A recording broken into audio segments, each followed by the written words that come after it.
मोज़िज़ साथियों, अस्सलाम वालेकुम। मां हुसन अब्बास तव्हांजी ख़िदमत में हाज़िर आहियां। सिंध जो रेवेन्यू खातो जेको सिंध जी रीढ़ जी हॾीअ जी हैसियत रखे थो, जीअं वटि सॼी सिंध जे मिल्कियतुनि जो रिकॉर्ड मौजूदु आहे। अॼु हूअं त रेवेन्यू खातो में जेके धाड़ा लॻनि था उनजो ज़िक्र पाण कंदा रहंदासीं।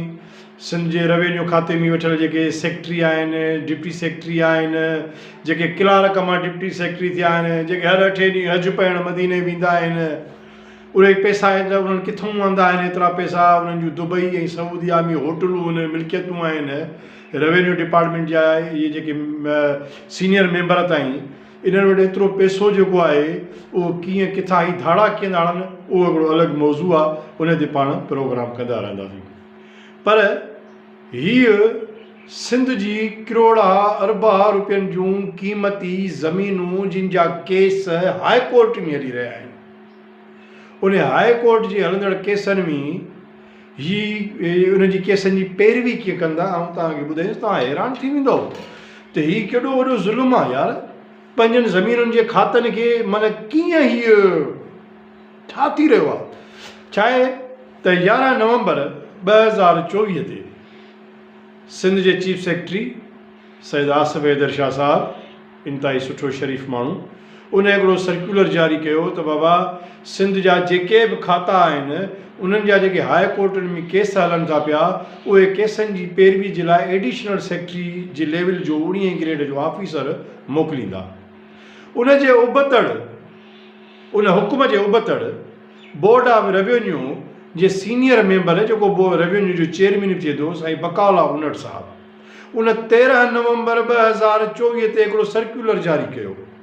उन सर्कुलर जारी कंदे उन चयो त हाई कोर्ट में उन में हुकुम आहे, हाई कोर्ट में जेके केस हलंदा उन्हनि केसनि जी पैरवी करण वारा जेके माण्हू हूंदा, उहे फलाणो मुख्तियारकार इरफान लाशाणी, फलाणो क्लार्क 11 ग्रेड जो अज़ीज़ चांडियो, फलाणो जहांगीरी, फलाणो 4 क्लार्क कंप्यूटर ऑपरेटर 11 स्केल जा, टोटली यार एॾी वॾी एॾो वॾो नाक त उहे 4 क्लार्क एडिशनल सेक्रेटरी या 19 ग्रेड जे ऑफिसर जी जॻह ते उहे वञी पैरवी कंदा। हाणे छा थियो आहे, 31 तारीख़ डिसंबर ते 2024 ते आइनी अदालत हाई कोर्ट में हिकिड़ो केस आयो आहे रेवेन्यू जो, अरबा रुपयनि जी ज़मीन आहे। अदालत सॻोरी पुछे थी त बाबा हीउ जेको ज़मीन उन जो को केस हले थो, अमलदार किथे आहिनि रेवेन्यू वारा जेके पेश थियनि? ॿाहिरों क्लार्क घुमनि था पिया, मुखालिफ़ पार्टियुनि सां साज़बाज़ कनि था, डील कनि था, मामला तय कनि था, ऐं सिंध जूं ज़मीनूं भुॻड़नि जे मुठ ते विकामजी वञनि थियूं। उन जा केस रुली वञनि था न, केस हाराए वञनि था न, मुखालिफ़ पार्टियूं केस खटे वञनि थियूं। हाणे क्लार्क कहिड़ी तयारी कंदो? क्लार्क खे छा ईंदो?